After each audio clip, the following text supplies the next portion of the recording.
Alright guys, hello, Scott Teague with you again, and hope y'all doing good and safe. I got these 2 units in the mail yesterday, CSX and Norfolk Southern by SCALETRAINS SD40-2s. I'm going to start out with the NS unit first. Overall, these units look great as far as detail wise, and I'll go over I'm not going over every detail and all that stuff, and I'm just going to show you what interests me and what don't interest me about these units. Furthermore, I'm pleased with them as far as the detail and stuff like that, but let's get into it and I'll go over that. I'm going to start up the SD40-2 3234. Here we go.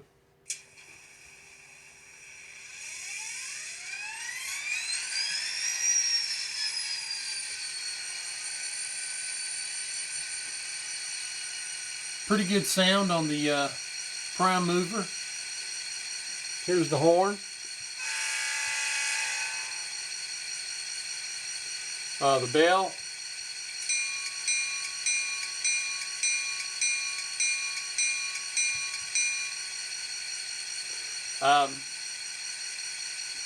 Overall, the sound in this unit is actually pretty good. It's got less treble in it where you can hear the prime mover real good. The horn sounds great. The bell sounds great. Function 6 is the ditch lights. I don't know if you can see them or not, but the way they're turned. But and then the headlight right there, and the ditch lights work in either direction. So if you're going reverse, the ditch lights work here. They oscillate here. The drawback of this unit is down here where the copper leads is to the trucks to get its power. You can see those. I mean, they stand out. I don't know why they didn't blacken them in to not have them stand out behind the truck, but all you got to do is get some black paint and go through the trucks. It's a little bit tedious, and just blacken it out where you can't see it. But they stand out terribly on these units, and that's both units that was like that. One thing that I'm glad they did was put the KD couplers, style couplers on the front and the back from those big bulky type couplers they used to put on there, which was a pain to couple up trains with. But glad they did that. Far as the running of this engine,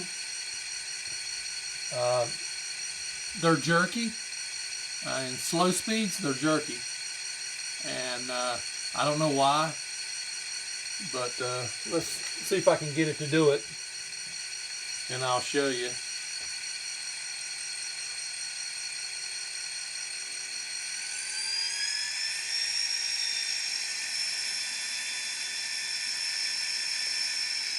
See how jerky it is? It's not smooth at all, and the CSX was the same way. And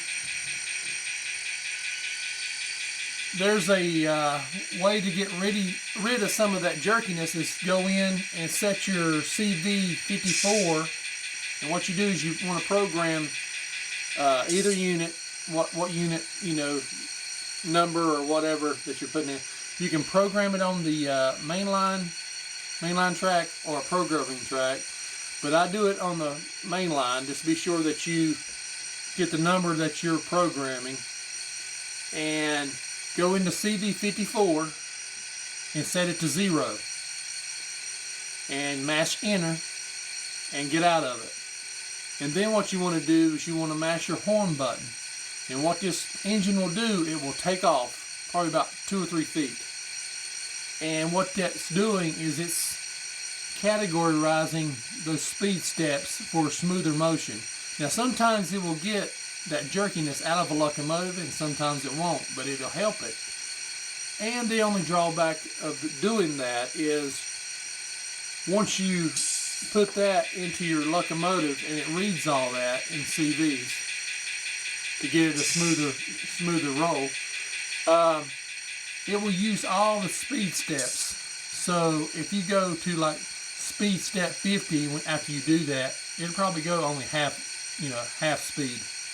Which if you didn't do that, if you get in the, say, in the high teens, 20s in your speed steps, like on a Digitrax throttle, it's a pretty good, pace for speed on a locomotive. But it'll fluctuate your speeds that way after you do that. But I don't mind it. I like using the whole speed step table on a throttle anyway. So we'll get this one out of the way. And like I said, the only drawback of this locomotive was the copper leads being seen and having to black them out. I think they could have done that at the factory, blacking those copper leads out, and the jerkiness of this locomotive. But as far as the headlights, ditch lights on either end, superb. Sound is superb on this NS unit. So I'll get him out of the way.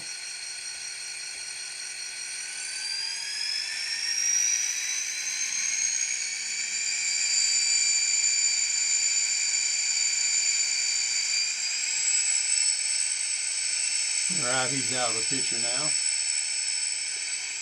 And what we'll do, we'll cut him off. Now we'll bring the CSX unit here. Now, this one right here has got a little bit more of a startup feature. It's a lot longer than the NS does when you first put it on, as you hear here.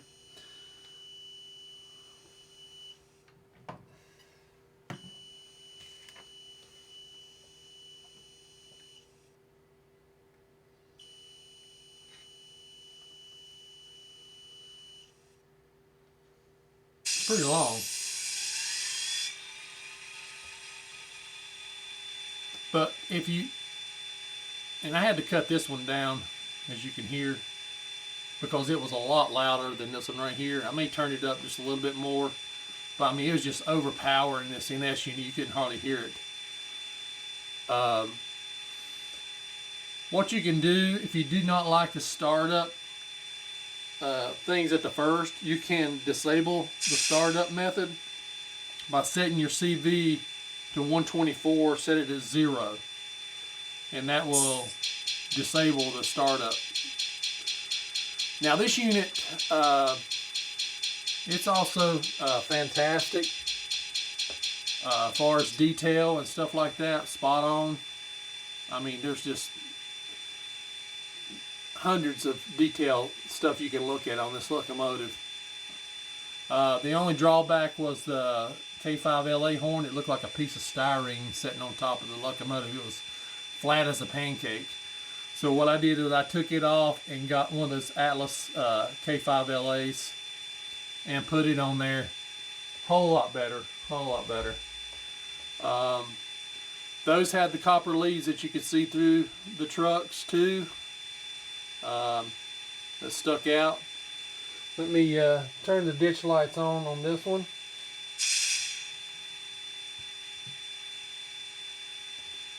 You see the ditch lights here.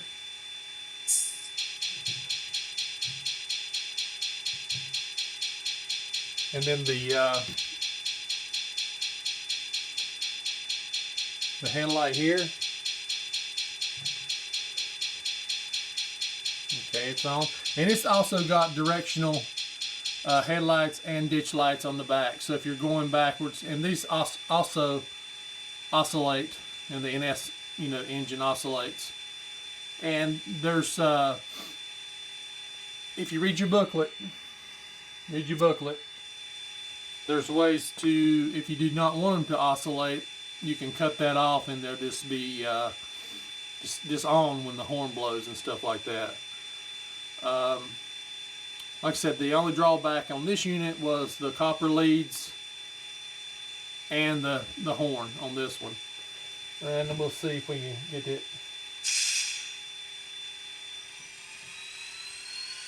Rev it up.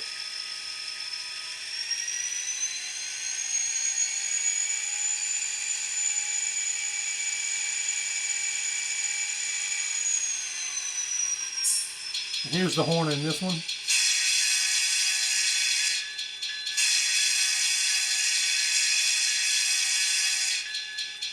Now this horn has a little bit more treble in it than what I should think it have, because it sounds like it drowns out the speaker because the treble end is so high. That's the only drawback about this horn. Still sounds good, but like I said, each unit that you probably get, different roads and stuff like that. I don't know if they set the master volume a certain level and stuff. But like I said, this one was a lot higher in volume than the NS unit. It was just overpowered. I mean, you could hear it from in the next room real good. But the only thing about these two units that I don't like also is the jerkiness. This one jerked also out of the box real bad. We'll see if I can do this too. I'll get it started up.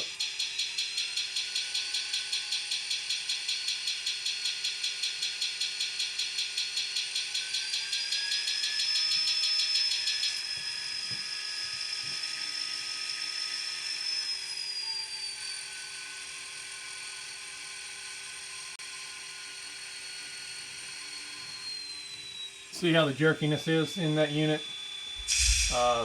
Both of them was like that. And I did CV54 in both of them, 7 to 0 and all that, and it still didn't take it out. But it did take it out a little bit better and after it got through that jerkiness into low CVs. I think if you get it past CV3 or 4, it stops. But far as, you know, switching and yard work and stuff like that, they're going to be a little bit jerky, and I don't know if that'll come out in time. I mean, it's awful bad. I don't know, you know, the gears in there or something like that, but the Katos that I've got and stuff, they run good in slow speed, and some of my ScaleTrain Gevos and Dash 9s run good, but these probably jerk worse than the other ones do.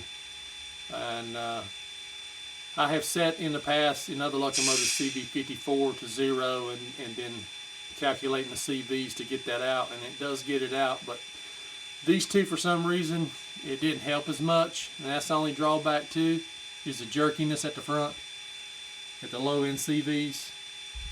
But far as the locomotives being quality detail and stuff like that, they're spot on.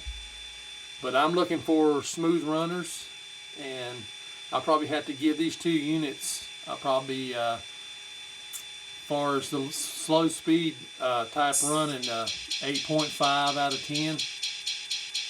And, you know, and that's also including seeing the copper leads down here in both locomotives standing out, and the poor quality of horn on this CSX unit. So if you got a K5LA from Atlas or something like that, I would take that pitiful K5LA they have on this unit and take it off, because it looks like I said, a piece of flat styrene on top of the locomotive. Doesn't look good at all. It ruins the unit from the other detail. Okay, if there's any questions, let me know. But like I said, I'm not going through all the details and all this stuff. I was just showing you stuff that I like and don't like about these units. And like I said, read your manual, because there's a lot of stuff in here that you know you can go over. It's good information, and a lot of stuff has changed from the old ones. So you need to look in your manual, read it, understand it. It's not hard. I mean, it's strange stuff, so you'll like it.